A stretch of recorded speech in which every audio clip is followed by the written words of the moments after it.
Bonjour et bienvenue à tous pour le 6e tour de notre partie de Wrath of Ashardalon. Donc spéciale édition, toujours avec les variantes et le système de campagne développé. Donc le scénario s'appelle La Salle Mystérieuse et nos héros continuent d'arpenter les couloirs. On voit que c'est assez labyrinthique. Et pour le moment, ils sont aux prises encore avec une sorcière grise qui ne devra pas tarder à décéder, un kobold dans un coin, et un homme lézard là-bas. Et Bruenor s'est trouvé un allié, ce qui est plutôt une bonne chose. Tant qu'il y a des créatures sur le plateau, on verra ça tout à l'heure.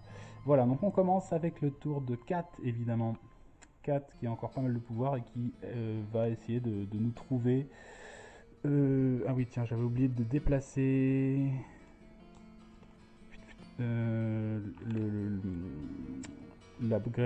la sorcière grise, Grey Hag, s'activera donc maintenant sur le tour de Bruenor, puisque à chaque fois qu'elle s'active, elle doit aller changer de position de 2 vers la gauche, donc c'est-à-dire pas le prochain mais celui d'après. Et donc ce sera Bruenor. Voilà, petit rappel. Donc ça veut dire que Queen a encore la possibilité de frapper avant qu'elle n'attaque. Du coup, je pense que Kat va s'occuper du kobold. Elle est à distance, à une tuile de distance, donc elle va utiliser son tir embusqué, elle a plus 2 du coup. Ça lui fait une attaque à plus 9. 19.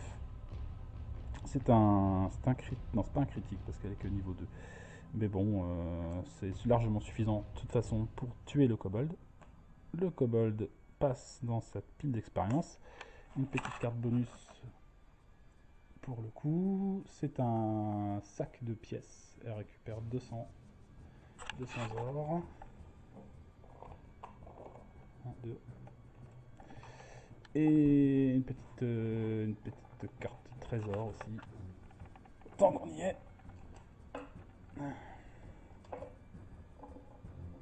Toujours pas d'objet magique. 100 supplémentaires. Il y a beaucoup de richesses par ici, mais il n'y a pas beaucoup d'objets magiques. C'est comme ça. Hop. Elle se déplace. On va aller explorer, on va continuer. 1, 2, 3, 4. À la fin de sa phase de héros, elle se trouve ici. Elle va donc lancer un dé pour savoir si c'est pas un cul-de-sac. Et si, c'est le premier cul-de-sac de la partie. Hop. Hop. Clac. Donc bah voilà. Donc elle est considérée comme n'ayant pas exploré. Parce qu'elle n'a rien trouvé de spécial. Elle va piocher une carte rencontre. Et c'est un événement. Délectez-vous de la destruction. Alors que vous fatiguez, vos ennemis deviennent plus forts. Choisissez un monstre blessé, ce monstre gagne une vie. Bon bah on va guérir... on va plutôt guérir l'homme lézard. Hop. Et voilà, c'est tout. C'est tout. On passe au tour de Bruenor. Bruenor, donc, il est lui aux prises avec l'homme lézard là-bas. Ce serait pas mal aussi qu'il puisse continuer à explorer, mine de rien. Donc, il va taper l'homme lézard avec sa hache, plus 8 à l'attaque. Il fait 20. Boum. J'ai pas assez de points d'expérience pour augmenter de niveau encore. L'homme lézard prend en revanche tout de suite, puisque c'est un coup critique, plus 1 dégât. Donc il prend 2 direct. Bam. L'homme lézard meurt. Mais comme c'est un monstre spécial, l'homme lézard, il a la capacité pourrissement à la mort de l'homme lézard. Vous ne récupérez pas de carte trésor et vous défaussez la carte dans la défausse des cartes monstres. Donc on ne récupère rien de ce monstre-là. Pas de trésor, pas de trésor et pas d'expérience non plus. Un peu la loose. Il va se déplacer, le père Bruenor. Je décale un tout petit peu mes cartes pour que je puisse déployer le donjon dans les meilleures conditions. Comme ça. Voilà, donc il va se déplacer ici. Ok. Et là, je vais voir si je peux explorer. Un petit dé. 5. Ouf, c'était pas un cul-de-sac, heureusement. La sortie est par là. Et on arrive à un couloir avec une porte. C'est-à-dire qu'on va renouer encore avec nos cartes entre. C'est vrai qu'on n'a pas eu beaucoup de la partie, on n'en a eu qu'une. Une porte, hop, qui se trouve là. Un triangle blanc, ça c'est une bonne nouvelle, c'est-à-dire pas de carte rencontre. Et au niveau créature, voyons ce qui nous attend. Hop, deux monstres. Deux monstres pour Bruenor. Hop. Et hop. Alors, des vargouilles, on les a déjà rencontrées, elles vont toujours par 3.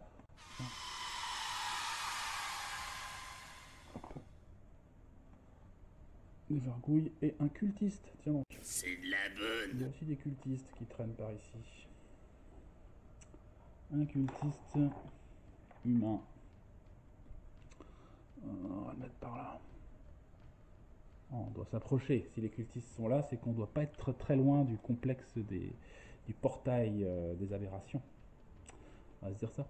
Voilà, donc on va activer du coup maintenant les différentes cartes sous le contrôle de Bruenor. On commence par Artemis. Le travail. Alors Artemis, si Artemis n'est pas à une tuile ou moins d'un monstre, bah, il n'est pas à une tuile ou moins d'un monstre. Il vous avertit de s'écarter de son chemin et disparaît dans les ténèbres. Artemis prend une carte trésor au hasard, une carte trésor au héros le plus proche. Donc en plus il va piquer une carte et on le défausse. Donc ouais, c'est un peu un allié à... Okay. Donc il va du coup piquer l'épée magique de Bruenor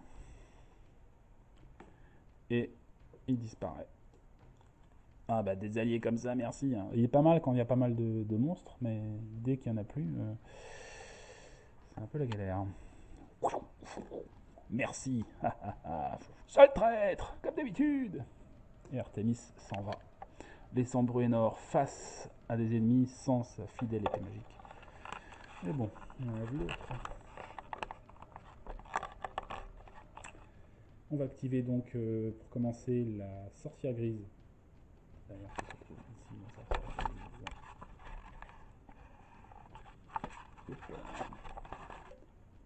Voilà. La sorcière grise, donc va attaquer Artemis exclusivement, puisqu'il est le seul. Et elle touche, donc il prend 2 dégâts supplémentaires. Ça commence à faire beaucoup. Puis, elle passe sous le contrôle de Kat. Après, on a les vargouilles. Les vargouilles, donc elles sont à une tuile ou moins d'un héros qui n'est pas immobilisé, donc elles vont hurler, les 3 vont hurler pour tenter d'immobiliser Bruenor. Pour ça, elles ont une attaque à plus 6. Alors il y en a une qui passe, 17 et 6, 23, donc Bruenor ne peut résister à l'attaque conjointe de ces 3 créatures, et les voilà immobilisés. Et le cultiste va en profiter pour aller l'attaquer. Hop, il s'approche adjacent à lui et l'attaque avec sa dague empoisonnée à une attaque à plus 6. Il rate.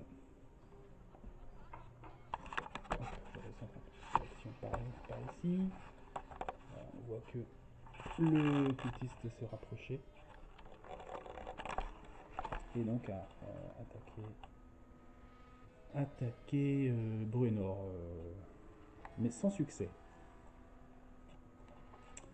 Ça termine le tour de Bruenor. Et donc on passe au tour de 4. 4 qui va vraiment là, pour le bon, finir, enfin on espère, finir la sorcière. Donc il fait une attaque avec sa frappe de guérison, une attaque à plus 8. Allez, 13. Fini. Destroyed. Il fait pas. Ça c'est un puissant ennemi quand même. Hein. Hop, la sorcière décède. Et donc il récupère les points d'expérience de la sorcière. Et du coup, il a le droit de piocher une carte trésor spéciale bonus. Donc débarrasse-t-en, c'est le titre de la carte. L'encouragement peut être source de bien des exploits. Choisissez un héros. Ce héros peut mettre fin à une condition qui l'affecte. Donc grâce à la destruction de la sorcière, Bruenor qui voit ça du coin de l'œil là-bas, du coup reprend courage et réussit à se débarrasser de l'immobilisation causée par les vargouilles hurlantes. Et on va piocher. Donc ça monte niveau 4, tout le monde pioche un jeton trésor. Hop. Alors, un trésor pour 4. Ça, c'est une bonne nouvelle. 100 pièces d'or pour Bruenor.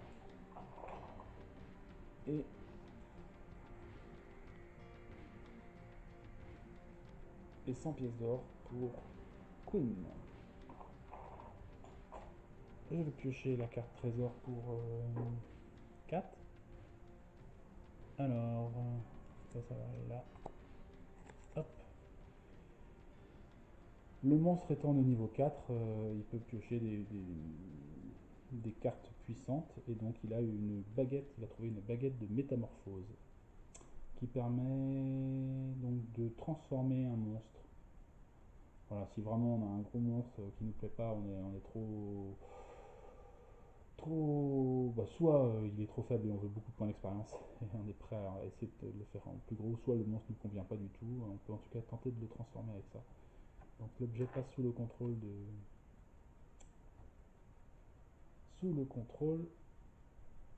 de Kat. Voilà, on va pouvoir continuer quand même le tour de Queen qui ne s'est pas déplacé. Et il va tenter de rallier la porte par ici, donc il va se déplacer tout simplement de 5 cases. 1, 2, 3, 4, 5. Et voilà, il ne va pas pouvoir faire grand chose de plus. Il ne peut pas se déplacer voilà, il va se déplacer plus que de 5 cases évidemment. Il n'y a pas de pouvoir ni de potion ou je ne sais quoi. Donc ça termine son tour. Comme il n'explore pas, eh bien la phase d'ennemi, il va devoir piocher une carte rencontre. Et on pioche un nouveau clan.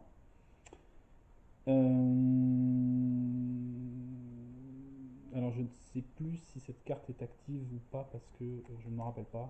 Franchement, s'il y a des minotaures dans l'histoire, je vérifie avant de remélanger. Je crois pas qu'il y ait de minotaures dans cette partie du complexe. Non, je vérifiais les cartes monstres. Donc cette carte là, c'est juste pour aller faire remonter les minotaures dans le deck. Mais s'il n'y a pas de minotaure, on va pas, on ne la joue pas. Donc je défausse cette carte nouveau clan qui ne s'applique pas et je pioche perdu sans la regarder. Prenez une tuile du dessous de la pile et mettez-la au dessus. Ça c'est pas cool, ça nous fait perdre du temps. Donc hop, je prends une du dessous que je mets sur le dessus et voilà. Et Queen n'a pas de monstre sous son contrôle, donc ça termine son tour. Ce sixième tour, 4, toujours 7 points de blessure. Bruenor collectionne les entailles et les cicatrices avec 9 blessures sur 14, mais il est encore debout. Et Queen a 8 blessures sur 10, donc il va être temps qu'il change de niveau pour reprendre un peu de souffle. Voilà, et la sorcière grise est décédée, il ne reste plus que, entre guillemets, tout un tas de vargouilles là-bas. Et un cultiste qui protège une entrée, peut-être l'entrée de la salle, qui sait, on ne sait jamais, on va voir ça. Eh bien, je vous souhaite une bonne fin de journée. Merci encore d'avoir suivi cette vidéo. L'exploration continue et les héros restent confiants. Ouais.